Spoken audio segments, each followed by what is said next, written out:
Hello, and welcome to episode 154 of Public Interest Podcast with your host, Jordan Cooper, where we interview politicians, activists, advocates, and others who seek to improve the state of the world. We're here today with Tariff Shraim, the Muslim chaplain at University of Maryland College Park. He is the founder for the Center of Muslim Life at University of Maryland College Park, and Tariff is an imam.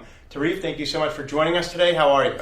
Good. Thanks for having me. Excellent. The first question I'd like to pose to you is, what are you currently doing, or what have you ever done to advance the public interest, and why? Okay. Over the past 17 years, I've literally interacted with hundreds, if not thousands, of people from all walks of life within the Muslim community and beyond. Young adults, college students, high schoolers, and members of the larger community. And it's interesting, I've seen this common thread across all life experiences of the people that I have interacted with, and there's this common thing, which is pain. Very interesting that everyone that I've spoken to, that have walked up to me seeking help, guidance in life, had pain. People are walking with scars, and I also submit to you that I'm walking with pain. You know, every human being has that pain and those scars that they're burdened with that they need to share with someone. Someone needs to come into their lives and literally listen to that pain and listen to those stories. I know myself that the experiences that have made a difference in my life as a young man, especially in college, was the presence of this mentor. I didn't know what I needed in life. I was trying to figure out my life, and I didn't quite know what it is that I needed. It's interesting that, you know, you walk through life and you run into all kinds of people, and this person, you know, presents himself into my life, and it happens to be the chaplain, the Muslim chaplain at the time. And through conversations and interactions, I, you know, literally found my purpose in life. Those conversations allowed me to figure out where I was going, but ultimately find a resolution to the pains that I was having in my life. And you know, I understood the power of a compassionate presence, of someone who cares, someone who is willing to listen to your story. So it wasn't necessarily the compassionate presence of God, but of another person. Interesting. I didn't quite know what it was. All I know was that I had this compassionate presence of a human being that cared. And through that, I discovered, you know, the sources of pain within me and what I needed to heal. And with that, I pretty much, it propelled me into a path of you know, finding faith in my life in a meaningful way.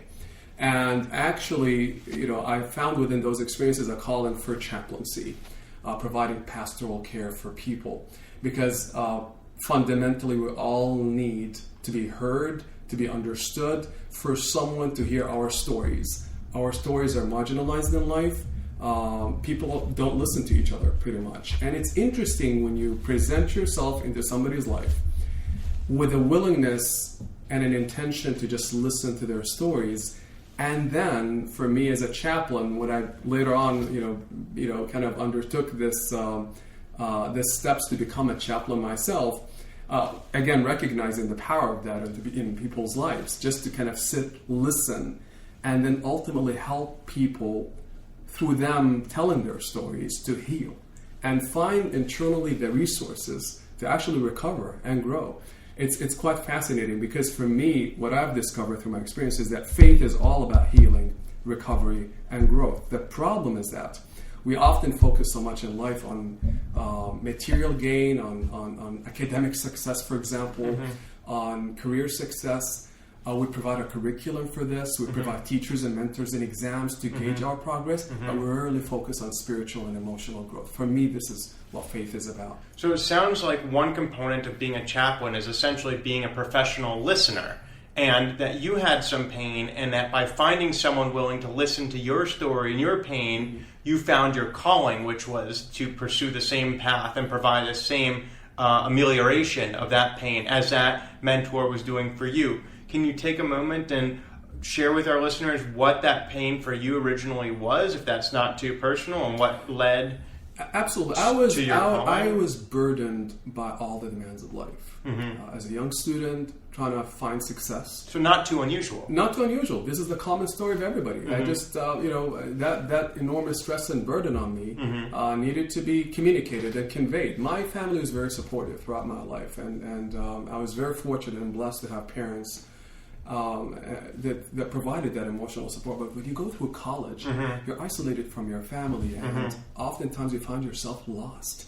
Many young people think they have figured out life, but run into the reality of life that is very stressful and emotionally draining, and they need somebody to sit and listen. Yeah. For me, it was not complicated.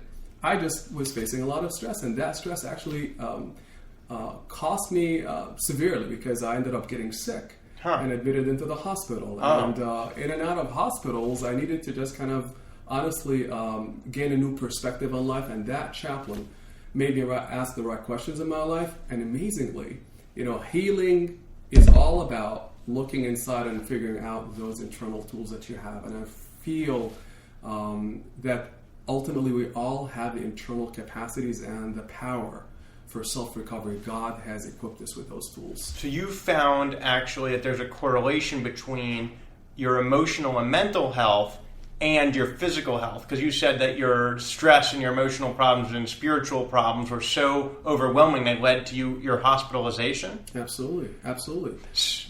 So led to your hospitalization. So you're really trying to provide a benefit that has physical manifestations. So the spiritual world isn't only something ephemeral that and abstract is difficult to touch, but actually has profound implications in people's daily lives and actually impacts their health. Absolutely. It's all interconnected. For me, within my Islamic faith, within the tradition, there's a deep, profound connection in our teachings between, the secular and the religious, between the spiritual and the physical and the material. Faith is life, pretty much, and it takes you from your source. Within Islam, we learn that we come from God, and to God we return. This is a kind of a fundamental teaching, and it's ultimately a path. But that path is real. It's pragmatic, and faith is there to address not only our spiritual needs, but our emotional and physical needs, and they're all interconnected. I mean, a single thought in the mind, if it's a negative thought, can weaken the human being and pretty much damage their health and their well-being. And my belief, based on the values of Islam and how they inform how I live, is that when you're anchored spiritually, and and when your thoughts are healthy and centered around hope in God, hope in things getting better in life, hope in yourself and belief in yourself, and not having a negative story about yourself. It empowers you in all realms of life, and you cannot give others if you're not able to give yourself. And if you're broken, ultimately, how can you have healthy relationships, and how can you even have community? How can you have healthy marriages? For me, as a chaplain, as an imam, I want to help people, grow and heal, because when they're healed, they're capable of having healthy relationships. They'll become healthy fathers, healthy mothers, healthy husbands and wives, and healthy community members, and ultimately society and the nation benefits. But if the individual is broken emotionally and their story is not being conveyed and they're not being seen as worthy, then how can they contribute? You mentioned that many of the individual students who come to you bearing pain in their own life. Absolutely. And you speak about the healing power of faith. And how having faith and having emotional stability and finding the strength within can actually ameliorate that pain. My question for you is, does shouldering the burden of others' pains or receiving others' pain, is that unhealthy for you? Does that burden you? How are you able to remain stable and healthy yourself when every day you're receptacle for others' pain?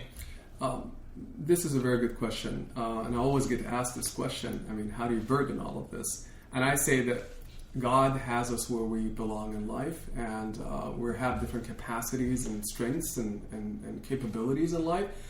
The interesting thing here is that, as I see people transforming before my eyes, through very simple things, merely listening, merely being caring, being compassionate, giving them what they need in that particular moment. When you see people healing and transforming, it is the most energizing and empowering thing.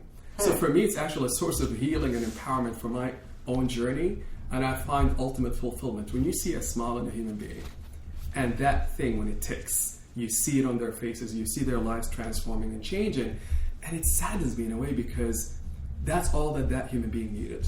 They needed somebody to understand, somebody to be present. So when I'm able and blessed to be able to do this, I feel deeply that God has blessed me with that mission of life and that ability to be present in people's lives. To see them transforming and healing and growing is the most empowering thing, and it really drives me. So I'm very interested in asking about the role of faith in the healing process. But before I feel like we can reach that question, I think we first must define what faith is. Can you elaborate? Faith is ultimately a belief, for me at least, in my experience, in something bigger than yourself. Can you have faith in a spouse or a child? No doubt. I mean, from the Islamic perspective, we believe everything is ultimately a gift and a miracle of God on this earth, and that when you honor them and belief in their worth, you're actually expressing a belief in God Himself. So if you believe that your child really can achieve, or your spouse really can get that promotion and pass the bar exam or whatever it is, that's actually expressing a belief in God, because every person is a gift from God. Without a doubt. We're interconnected. We're all miracles. We're all signs of God. We're all gifts of God. And honoring the human being and honoring the life of every single human being, regardless of their color, race, ethnicity, where they have come from. And ultimately honoring their story is an expression of that belief in God. And this is deeply seated in the Islamic tradition. And ultimately, as I said, we're all interconnected. But for me, faith is about summoning that thing within to connect to something bigger than the self. And that consciousness of that which is bigger, and this is essential in our language, God, the transcendent, addresses a core need. And that search for the transcendent, and it really brings out the best in the human being, at least from my experience. It really challenged me to look beyond myself and my little narrow needs and interests, which I feel like, is where a lot of the human beings are struggling to just kind of connect to that something that is bigger than themselves, because it really brings out the best. So now that we've defined faith as belief in something larger than oneself, might we return to the question of how can one use faith to access those inner resources that you alluded to earlier in order to overcome pain and achieve better health? Well, it's interesting, at least in the Islamic tradition, there's a saying that whoever knows God knows themselves. It's all about stories, once again, and narratives. We all have narratives and conversations in our minds about ourselves and our placement in this world. In the Islamic tradition, there's a deep emphasis on understanding God and His attributes and qualities. We learn about these beautiful 99 names of God that describe Him as the most compassionate, the most affectionate, the one who listens and hears everyone, the one who uplifts hearts and souls, the one who cares, the one who is forbearing, the source of all beauty and abundance, the ultimate destination. It really compels you to see the bigger picture about yourself. And since we have come from God, we must be carrying that spark within us. And when you start looking and searching a little bit more, as you reflect on God, you're ultimately reflecting on yourself, and you start connecting with those internal tools. You see your worth to God Himself. And if God deems us worthy, how can we deem ourselves unworthy? And how can we deem others unworthy? It's interesting with that little shift in thinking and in the narrative in the mind about ourselves, we find that empowerment, because thoughts do affect and shape our trajectories, our conduct, our behavior with ourselves and with others. Merely a stressful thought induces enough burden in the mind and hormones, stress hormones in the brain that can damage the health. And we will learn that in biology. So is the human body made, according to Islam, in the image of God? Ultimately what is made in the image of God is the human being's qualities, that internal capacity. God has equipped us and endowed us with powerful qualities and traits that allow us to carry the mission of God on earth.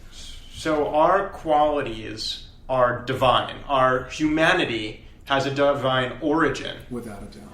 And so accessing that divinity within each and every one of us is a means of becoming part of something larger than ourselves, and therefore overcoming pain by recognizing our connection and our interconnectedness to everything else, from which is all emanated from the single source of God. Absolutely, and this you hit on a again very fundamental point in Islam, and God emphasizes this over and over in our text, in our scripture, the Quran, where all human beings, and He's reminding all of us to reflect on this powerful theme that we originated from God. We all came from dust, from this mother called Earth, and the originator and creator is God Himself. And He said, "We made you into nations and tribes, diverse nations and tribes, for nothing but for you to struggle to get to know one another." Within that effort, you start to grow. You start recognizing the common thread, the common source. And it's a beautiful thing because it allows you to see, again, life is bigger than your just individual story. So what's the role within the Islamic perspective of the individual recognizing God? Because remember, God is omnipotent. God is all-powerful. God is omnipresent. So He knows everything, has all the power, and is everywhere. So He's inside of you. He has the power. And yet, why does He give you pain? Why does it take human volition to recognize Him when He already knows everything and He has the power to change and remove your pain in an instant? But instead, He requires that humans recognize who He is in order to access His healing power. Why is that? You know, in the Islamic perspective, we believe that God is present and He is the healer. One of the names of God in Islam is that He's the healer, the one who reforms and uplifts hearts and souls. His love, His affection, His healing, His care never abandons a human being. The only reason we understand from our perspective is that pain is present to allow us to grow. It can point to an attachment to something that is finite, that is not healthy for us. I mean, there are all kinds of sources for pain. I've found from my own experience and the experience of many others that ultimately, at least self-inflicted pain occurs when we attach to things that are not healthy. If I worship objects, human beings, if I worship a human being completely, if I worship status and power and career, ultimately you fall on your face. It breaks you because it's finite. It cannot fulfill that core need of the human being. So pain points to something deep within you that is misplaced. So God has His reasons, His wisdom as to why He allows pain to occur, but it is ultimately for us to rise and find answers and look for things that we desperately need as human beings, emotionally and spiritually, and perhaps through connections. Now that brings up another significant thing, which is the pain that we inflict on others, right? And that's also something that is common, at least as a Muslim. And you're aware nowadays with the awful picture and reality that we're living in, where there's a tremendous amount of intolerance and scapegoating and hate that is present. And that's conscious infliction of pain. Exactly. But everyone's guilty of unconsciously and unintentionally inflicting pain upon others inadvertently. And you brought up a powerful word, consciousness.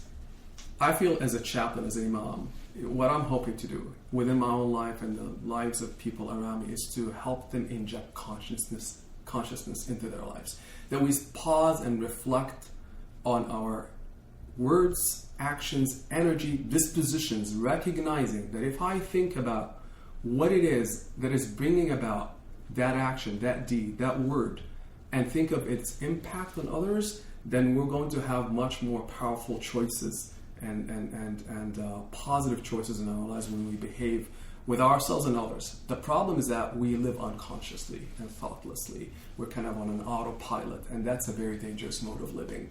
And I honestly feel that as a society now, as a nation, we're actually going through this, where people pretty much react to things. And you know, the common, again, phenomenon of the dehumanization of each other. And we see it now with the bigotry. I mean, we heard today of all kinds of threats and Islamophobia, anti-Semitism is on the rise. It's a very dangerous phenomenon, and it emanates out of that ignorance and unconscious reaction to rhetoric, to pain. Inflammatory People language. feel pain. Exactly. People are feeling pain, but if they were to visit with and reflect a little bit further on kind of the frightened part of the self that is behaving at that point, instead of the wellspring of affection, of understanding, of making an effort to understand the other and listening to their stories, right? They'll find themselves to be much happier people, and they'll ultimately not contribute and further that pain for themselves and others. So it's a challenge of, again, injecting that consciousness into our lives and thinking about what we do and its effect on others, because we're interlinked. So individuals are feeling pain, and they're lashing out with hatred born of ignorance because they're trying to attribute the pain to a source. Absolutely. And ultimately, and it's an unfortunate thing when you see figures and perhaps politicians, as we've seen now, exploiting that ignorance and exploiting people's fear and desire for that sense of safety, that I can pin all the blame on another human being or another race or another religion and faith. It's a very dangerous thing, and in the absence of thoughtful reflections, we position and place all of our fears on again a human being, and in the process dehumanize them and not see that they are actually worthy of our love and affection and understanding. So as a healer on a university campus, it includes young students, maybe students of different ages, but a lot of students. And many of these students find themselves burdened with pain, and you present yourself as a healer. Can you take a moment and speak about how you use Islam specifically to address some of these problems and help them encounter the divinity within and overcome this pain? What is that process like? Well, at the end of the day, it rests on connection. Human beings crave connection. And, conversations are powerful when they're authentic, when they're coupled with compassion, with understanding. We're wired to connect and be, seek that, level of understanding and love from others around us. And we believe that's ultimately an expression of God. So for me, it's not complicated. It's a matter of really sitting down and listening attentively and caringly and with intentionality and love. And let people speak their stories and show that empathy towards them. And allow them to reframe their stories and their narratives in relationship to God. And when you introduce a version of the faith that ultimately allows them to see that their faith, Islam in this case, addresses their core psychological, physical, emotional, and relational needs, they see the relevance of their faith in their lives. It's not an abstract that has no relationship to their lives whatsoever. So, and this is where the connection is happening. There is an internal knowing that we have the internal resources and the connection with God. You just need to point them and help them connect with that internal knowing. And when you bring faith into the picture, they see again the relevance of this and how it can help them reframe and reshape their relationship to life, to people, and ultimately to God, and that they ultimately matter. Faith, it really provides those answers and allows people also ask the right questions of themselves and find their purpose. When we find the purpose and find the path, we become happier, much more productive and meaningful human beings in this life. So as we approach the end of this podcast, I'd like to ask you a final question, which is to reflect upon your path of your divine path, your path of the cloth, your path in clergy with God as an imam. And I'd constitute that as a path of public service. I'd like you to reflect upon that path of public service as a member of the Muslim faith. And I'd like you to speak about why you've been so motivated to ameliorate others' pain, to be a source through which God can access other Muslims and other human beings, whether they be Muslim or not. Why is it that you've decided to give so much of yourself to heal these individuals, to be a means by which God can access the world? And then at the end of your career and your life as a cleric, what would you hope would be the legacy of your time in public service? Again, wonderful question. For me, there is an urgency to living life before it ends, and recognizing that life is really too short, and it's very easy to waste and very hard to use, right? That there is this awareness that we're all gifts on this earth, and just seeing a smile on a human being, authentic smile, when they begin to understand what their life is about and where they're headed, and to see that life is much bigger than just kind of individual little pursuits, and that you're part of that transformation for a human being. Because when you are able to help a human being uplift themselves, they're going to be able to uplift their families, communities, and our nation. The whole nation will benefit from healed individuals and empowered individuals. For me, just to be able to be a part of this and to see that authentic smile and transformation is the most empowering thing. I feel that my own faith, Islam, is all about production of smiles. If I were to summarize it, and I see Prophet it's the smile Muhammad, factory. Yeah, Prophet Muhammad, who unfortunately has been so vilified and demonized because of, again, ignorance, has a beautiful saying when he said, smile, for smiling is a charity. We often think of charity as something money, feeding somebody food, but who would have thought a smile is charity? Meaning that it's an empowering thing. It allows you to give, and if you're able to smile to others so that they can smile, then you've given them something powerful from within you that is sincere.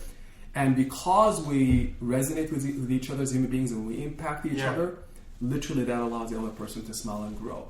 For me, again, to be able to be a part of this in whatever scale or capacity that I have is the most empowering thing, because you only get when you give. And I find fulfillment within that experience. I'm actually going to take the interviewer's prerogative and add a question to the final question. Did you choose this path, or did God choose it for you? Ultimately, we believe that God, helps us reach our destinies in life. He gives us volition, He gives us will to make our choices. When we open our hearts and minds and ask questions of God, God will never withhold the answers, and also the aid and the help to help us reach our destinies and whatever it is that we're meant to be here for. Ultimately, we serve God, but service is about being present on this earth and being stewards. So I feel that it's ultimately God's help and aid that allowed me to be where I am. But it's an empowerment process. I mean, we make our decisions with the help and the guidance of God, and He's there for all of us to help us become better human beings, and hopefully before it's too late, muster the courage and the commitment to help ourselves and other human beings around us, because we need it as communities, as a nation, and there's no more of a critical time to do this than now. That has been Imam Tariff Shraim, the Muslim chaplain at the University of Maryland, College Park, and the founder of the Center for Muslim Life.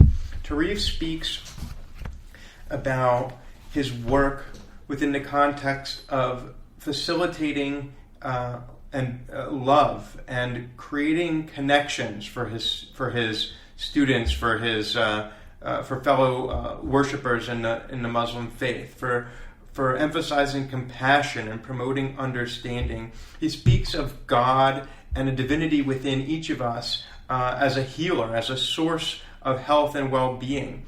And though he acknowledges that pain, the experience of pain, allows humanity to grow, he speaks about the importance of ameliorating pain, and he advances the public interest by providing people a path that they will walk themselves with his guidance to become part of something bigger than themselves, which is what Tariff defines as faith. This transcendent experience brought about through Islam brings about a sense of empowerment, both in the individual who sought help from Tariff, but also it's very empowering and fulfilling for Tariff to do God's work on this earth. It energizes him. And as he says, Islam is the producer of smiles around the world. Well, with over 1 billion belonging to the Muslim faith, that's quite a number of smiles, hopefully, that will bestow charity upon all of us. So ultimately, Tariff advances the public interest by promoting smiles, fulfillment, transcendence, and the recognition in the healing power of God through the Quran and the word of the Prophet Muhammad. Blessed be his name. Tariff, thank you so much for joining us today. Thank you so much for the opportunity. And this has been episode 154 of Public Interest Podcast with your host, Jordan Cooper, where we interview politicians, activists, advocates, and others who seek to improve the state of the world. I'll remind you to subscribe at publicinterestpodcast.com. Listen on iTunes, Stitcher, SoundCloud, Blueberry, Player FM, Facebook, Twitter, and LinkedIn. And should you wish to speak to Tariff, call 240-630-0380, and that voicemail will be conveyed to him. Thank you so much for listening, and we'll talk to you next time.